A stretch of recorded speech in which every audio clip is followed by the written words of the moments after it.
Honorable Kenneth Bryan, Minister of Tourism and Transport, taking a few minutes out of his busy afternoon to spend with us just to talk a bit about a video that was released. We premiered it last night on CMR. First of all, Minister, thank you so much for taking the time to speak with us and, of course, by extension, speak to the people of the Cayman Islands. Well, thank you so much for taking your time out to speak with me. And thank you, Cayman, for joining in. Thank you for watching my video, and please share it.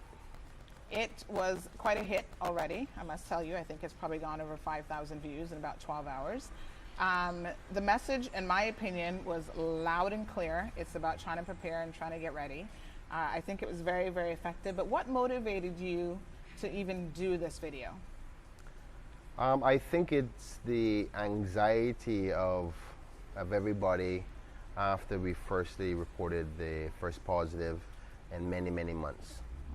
And as the Minister for Tourism, obviously my responsibility is to try to get the tourism industry back up and going, but doing it in a safe way.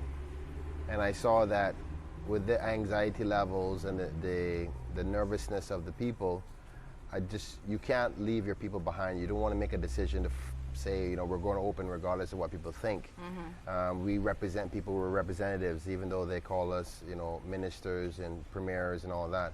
We represent people. So if people are uncomfortable, we have to make sure that we can comfort their feelings and their thoughts before making a decision that they think is adverse to what's happening with them. So how do you get people to the right place? And I waited a little while because I thought I had to do a little one-to-one talk. This was particularly for my constituents in Georgetown Central, but also I'm a representative of everybody in Cayman. I don't distinguish between any constituency. I represent everybody. But after the first couple of cases and recognizing that nobody was seriously ill, I wanted to take the opportunity for us to recognize the realities of the evidence that we're seeing. Like, is it the fact that nobody is really truly sick, that the vaccines are working? And I've come to that conclusion in my mind. Obviously, it's a very subjective matter because there's no absolute right now until probably years down the road when we know the full facts and truth to things.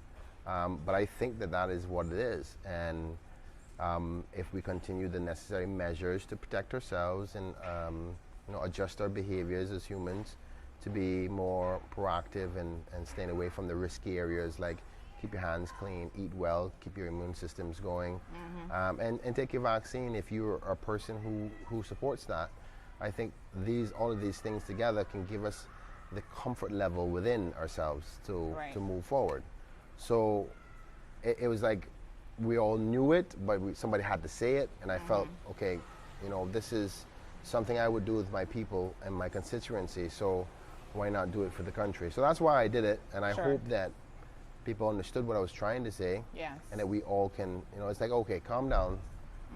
We still know we have to open eventually, but how are we going to do that? So let's do it strategically, safely, smartly, and not overreact. So health is obviously a very serious thing. So, but you still need to be able to make that decision properly. I see Friday has officially started. I know.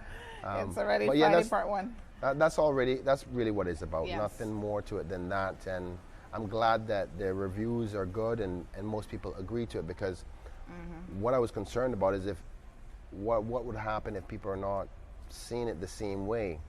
Then I would be even more concerned. So it's starting the conversation, because we're on a journey of living in a new world that COVID exists in. And on that journey, there's some unknowns, and it's like you're walking down a dark road, and you don't want to do it by yourself. But if you had a few friends with you, you'd be okay. You'd feel more comfortable, and you realize that, you know, you can walk through this road safely, and you can get to your destination without any concern. So that was the thinking. Yes, absolutely. Well, I think it definitely struck a nerve with people. And even watching it last night, there's about 200 people on the live stream. Everybody was watching it. And by and large, the feedback was, yes, this is what we all needed to hear from, you know, our leaders in this country.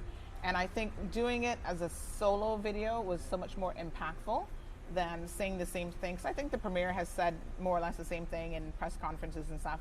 But you know, it gets lost in a 2-hour long press conference. Yeah. By the time he gets around to that message, it's kind of like, oh gosh, we're all a little bit tired, and just trying to get the key points out of that lengthy session. But I appreciate you taking the time to address the singular issue in a video. And so I thought that, for me anyway, I found it to be really, really impactful. And it made an impression on me for sure. What do you think, other than, you know, people have to get mentally prepared, and I felt that was the biggest thing with this video, is it kind of took us in that direction of getting mentally there. What else do people have to do in your mind to prepare themselves for the eventual reopening? Well, I would like to see people start to focus heavily on their own bodies, healthy eating. Like, I really, as an individual myself, I'm starting to reconsider how I eat. Do I eat things that make my body have to fight more often than it needs to be? Should I be giving it nutrition in the event that my immune system needs to fight a disease? Right. So I'm even to the point now where I go, this weekend, my shopping list is go down to GNC and get some vitamins, you know, and try to boost up myself. And I want to focus a lot on that, because I do respect people's viewpoint on the vaccine part, right? I personally believe that the vaccines will help protect you. I encourage everybody, but I will respect your choice to decide that, you know, that's not something for you. That's your personal decision. But if you can't do that, or if you can do it along with vaccine, then do it. But if you can't, what other ways can you do? So I see it in 3 different forms: vaccinations, strengthening your immune system with healthy living and eating, and safety measures by the way you behave. Whether do you wear a mask in public places, do you wash your hands often, social distancing and stuff like that. So those 3 parts. And if you can't do all 3, try to do at least 2. And if you can't do 2, do 1. But every one of them collectively together makes it stronger for you. While we continue as a human race to address this fight against the vaccine. I think that, you know, mankind has been through this before. We know what the Fight Spanish against the flu. virus. Yes. Yes. Against the virus. I want to make sure I Get know. that right, because you know the anti-vaxxers would be jumping on that little clip. Yeah. So fighting against the virus. Mankind has been through these types of things before, and we've come out on the other end and we survived. So what measures can we do to make sure that we survive it without depleting the other things that are important to us, our livelihoods? There's seriously people out there who can't feed their families. And so obviously the government has to do its part to try to assist them, but we can't do that forever. I mean, I wish there was a money tree at the back of the government building, but there isn't one. Yep. So we got to make sure. I'd be taking a stem off of that and plant it in my backyard too. Exactly. So while we're trying to balance that, we're expected to be responsible. And allow me to say this, because I don't think I've ever said it before. I remember when we went to Parliament and, you know, the opposition said that, you know, why don't we increase the stipend from $1,500 to $2,000. And as much as I wanted to do that, because I know it would lessen the burden on the people that are in need, I had to be responsible with my decision, because I didn't know how long this was going to be for. And the next generation isn't going to be asking, well, or they're going to be asking, well, what did we do with the responsibility with our monies and our finances that caused you that we're in debt today, having to pay high taxes? So I'm at the same time trying to get people back to work, balance the funding available through government, and be mature with our decisions is what we're trying to do. Trust me, if we had a lot more money, I'm the type of politician, be like, $1,000 for every Caymanian, period, right? But absolutely. But that's not the real world, right? So we have to be responsible with this. So. And I like the fact that you said that during your interview, Minister Bryan, that you actually said, listen, we have to think not just about ourselves, but we are worried, obviously, about our children. And we also have to think about the debt that we're going to be leaving them behind. And to me, that really struck home, because I thought, wow, you know, we have infrastructure debt, we're building all sorts of things, but this is something that we'd be passing on to them that is going to be, you know, our legacy, and that wouldn't be a good thing to laden them with additional debt beyond what would be expected. So I thought that that was really, really important because the country needs to get back to normal, you know, COVID normal. It's a new normal. So it'll never be how it was before. I mean, if I can just throw this in, it came from the background of a lot of people were saying, well, let's just stay closed until the world figures this out. Let's stay closed until the world figures this out. Yeah. And yes, I mean, there is that potential chance of we just continue to borrow and borrow and borrow and borrow and borrow. Yeah. But we do have responsibilities to the UK through the FFR that to be prudent with our spending. And even if that responsibility wasn't there, we're just kicking the can down the road because eventually you have to pay it back. When you think about a $300 million borrowing, a bank is charging the government interest to do that. So, and the only way for you to pay that back is through taxes. Yes. And we don't want to increase custom duties or your licensing fees or, you know, duties on buying a piece of land or building a house. We don't want to do that. We want to make things cheaper, not more expensive.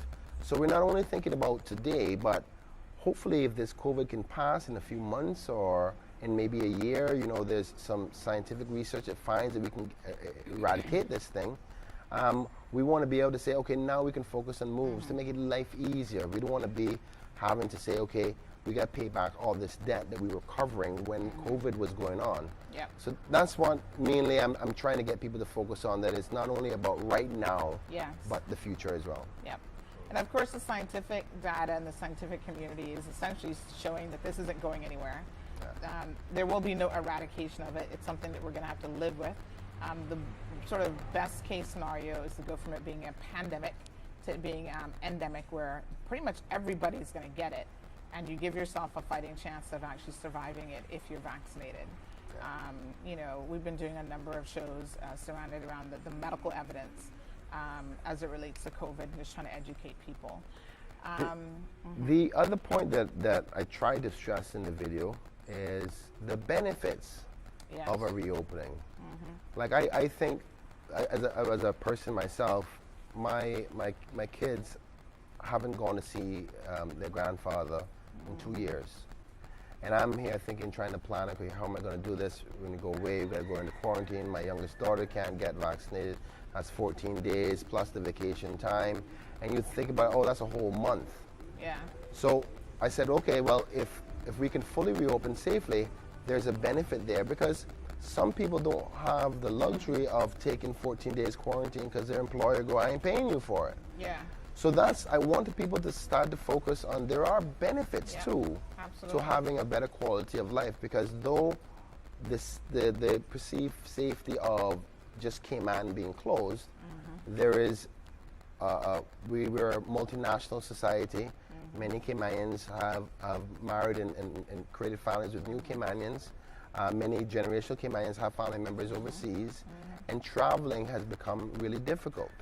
So one of the benefits is, in respect to reopening, what I mean by that is with no quarantine, if you're fully vaccinated and you're protected, that you can travel and go away to see your loved ones, or travel for just your mental freedom.